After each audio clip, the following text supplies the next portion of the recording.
Trail runners, welcome back to Chasing Gold Black Canyon Edition, back in the desert. For this round, we are talking with some of the front runners coming to the Black Canyon 100K, trying to get one of those 2 golden tickets into the Western States Endurance Run. Today on the show, we have Stephen Kersh, who is running with Adidas Terrex. He's got multiple top 10 finishes at Western States. He's got wins at Crown King and the Copper Mountain 50K. Even a 5:27 at JFK. Woo, get that lolly, that's fast. He is also the content creator at Rabbit Wolf. Stephen, welcome to the show.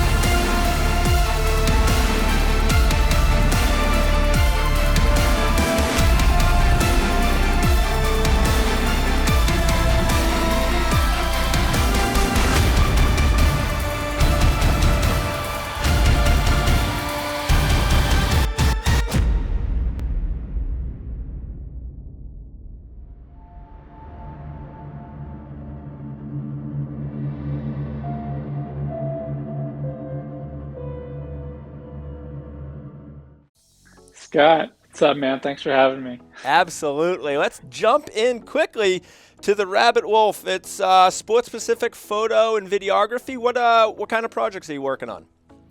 Yeah, so we, myself and 2 other partners, we work a lot in the running world. Specifically, we've carved out a nice niche for ourselves in ultra running. And yeah, we work a lot with brands to create content for them to use on the social platforms, Instagram, YouTube. We do a lot of short form narrative pieces, and we do a little bit of long form too. So a lot of just storytelling around athletes and what they're getting up to. And yeah, it's a good crossover, cross-pollination with what I love to do. And then I've also made it a career, so it's quite nice. That is nice. You are just surrounded in athletics, from your own personal to business. That's great. That's right, yeah. Congratulations, right? I mean, that's the dream, right? Find yourself something you love to do and do it all the time. Good. That's what we're trying to do. Good on you. All right. Let's talk about training coming into Black Canyon. If you don't mind, can you walk us through like the last block or 2 blocks, 4 or 6 weeks of training? What have you been up to? Mm-hmm. Yeah, it's been good. So in the fall I raced CCC, which I had a pretty nice base coming off the fall, and then just kind of kept it going. Running 80 to 90 miles a week most weeks. So I really didn't feel like I had to do anything too big really coming into Black Canyon. But yeah, the last couple of weeks I've had some good higher volume, more hours on feet. I think last week I ran 120 miles.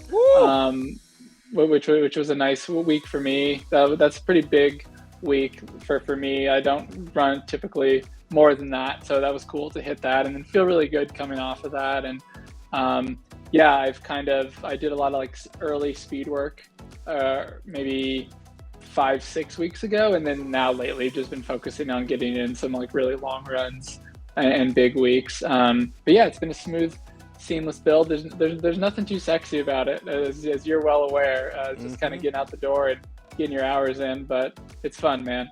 Nice. And where are you? Up in Flagstaff?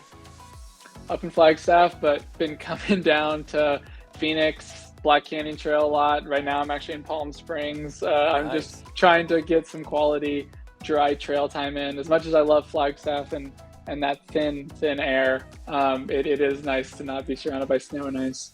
Sure. And what about supplemental heat training? Are you doing any sort of sauna work? Yep. Been getting in the sauna the last couple of weeks, trying to do that more and more. But yeah, man, I ran with Eric Sinsman this morning in Palm Springs, and a couple of days ago I ran here like 23 miles, 3.5 hours, and it probably got up to like 70 degrees, I hope, maybe, and it felt very hot.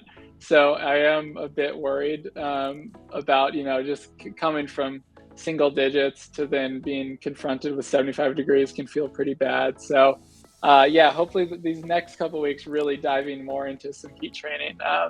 but yeah, that's one thing that I think people often look over for Black Canyon. Yeah, and I think the other piece is even if an athlete does the requisite heat training, right? They're in the sauna, they're getting used to it. If I kind of think that if they're living in that cold environment where they're going out on all of those long runs, Yeah. it can be a tough habit change to go from drinking one bottle every 60 or 90 minutes to all of a sudden you're in the desert, you're going through 2+ bottles an hour. So just like pulling out the bottle, drinking it, it's just a habit. So I think athletes coming from those colder climates need to be just aware of that, right? It's like I need to be drinking more than I have. But great to hear you're doing the heat training. You're in Palm Springs, living the life. So you're doing what you need to. All right, what about how do you approach race day? Obviously, you're at CCC. You've raced some of the biggest races in the world. What is going on? How do you set up a strategy for race day? Are you breaking the race into pieces, or are you like, I'm going to run with the lead pack wherever that takes me? Like, what's your blueprint for success there? Yeah, definitely breaking the race into pieces. Just like, I think any ultra, even a 50K, you look at it all at one piece and it can get a little daunting. So I always try to think about it in little chunks, especially like if you have crew, just, okay, when am I going to be able to see crew? That's always a big piece for me. I think that's why CCC was pretty hard because you don't see crew for the first 50K. So you're out there for what feels like, a lifetime. You've lived multiple lives before you see your crew. So that was a tough one. But like at Western States, it's super manageable, I think, which is silly to say because it's 100 miles, but I think it just, you can break it into these little chunks. You're like, okay, I just need to get to this next little bit. So that's definitely what I'm planning to do at Black Canyon. Luckily I feel very acquainted with the course. I've never raced it, but I've run the entirety of it.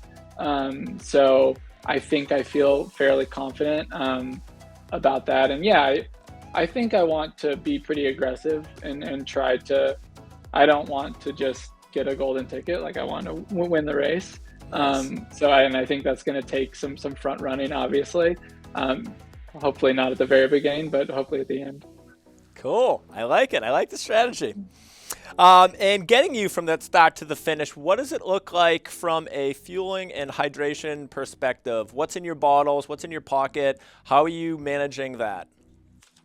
Yeah, I have found that I'm a very salty sweater. So I've had many moments in training and races where I get pretty hyponatremic and just kind of lose everything and really can go downhill fast. So I've found that I really need a heavy dose of sodium in my bottles, and I use Precision Hydration. That's a free shout out. So I do not get sponsored, but maybe I should be. Precision also does some good sweat rate testing. So for those out there, they have quality labs, quality products. Good products. So I've been using their products in my bottles, and then I've also found that I do a lot better with like solid foods. So even just like applesauce, like the little like go-go squeezes that like little kids eat, I eat a ton of those. And then just like solid like waffles or like the Morton solid bars. So I'm pretty out on gels lately, but I'm pretty finicky when it comes to the food. I don't just have one thing that works all the time. Like I have to keep dialing it in, but it's a good little experiment.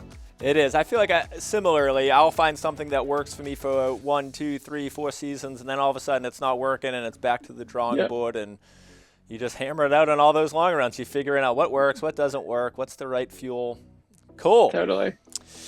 And with that said, with the crew point, so are you coming down with crew? Yep. My fiance lives with me in Flagstaff, so she's gonna come down and crew me.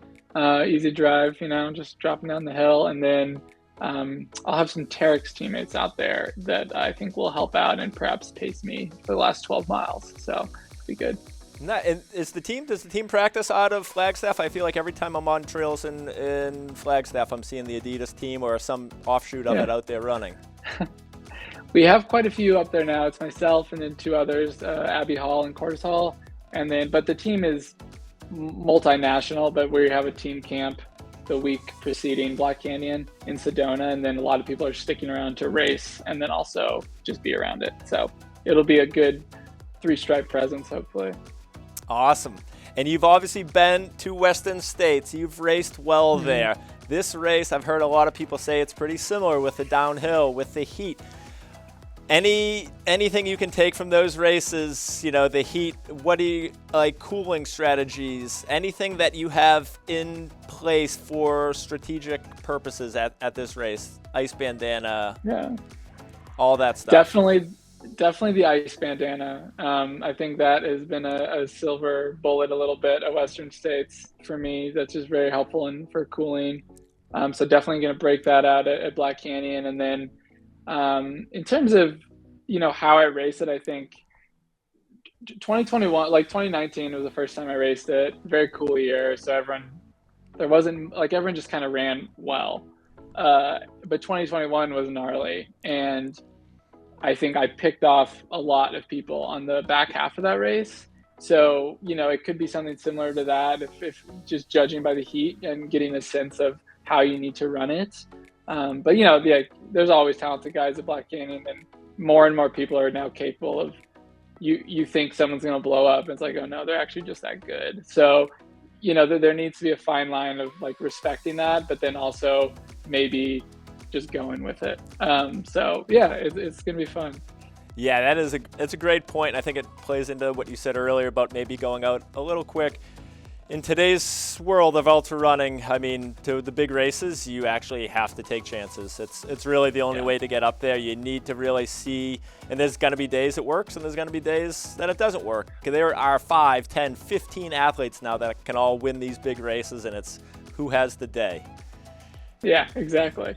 Cool. All right, Stephen, we are hopping into the 10-question fast-paced fartlek round. Are you ready? I guess.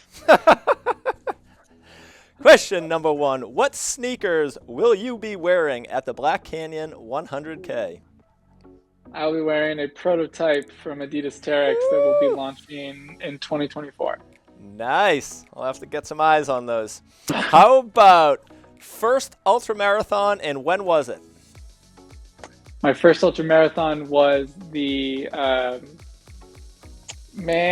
Jamil's gonna kill me. It was an Aravaipa race up in Flagstaff. It was a 55K.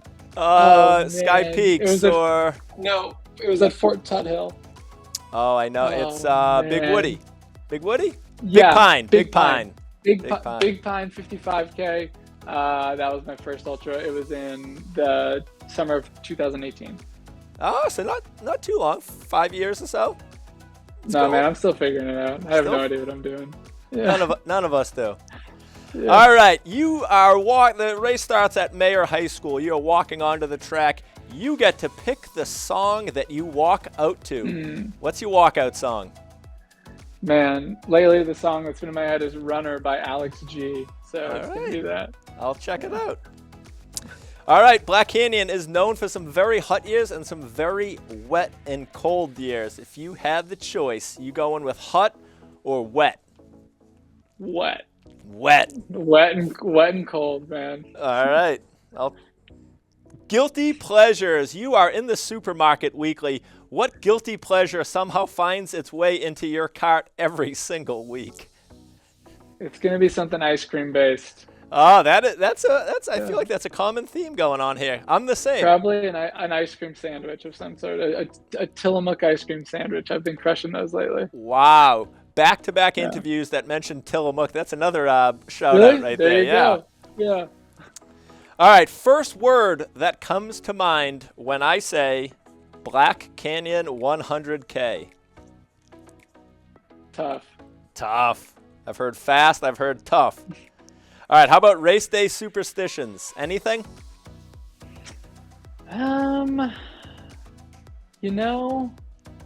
Not much. I don't think I have. No, I don't think I have one. All right, we got a sunny day. You going shades or no shades? Always shades. Always even if it's not shades. Sunny, I promise you, I'll have sunglasses on my head. Yeah. Nice. All right, do you have, question number 9, any secret weapons to use in the back half of the race? Man, secret weapons. It's not really much of a secret, but I guess I'd have to say my speed. Hopefully that comes into play. Just my background as more of a track athlete. I can use that a little bit. Love it. All right, last question. Putting you on the spot. What place are you finishing the Black Canyon 100K in?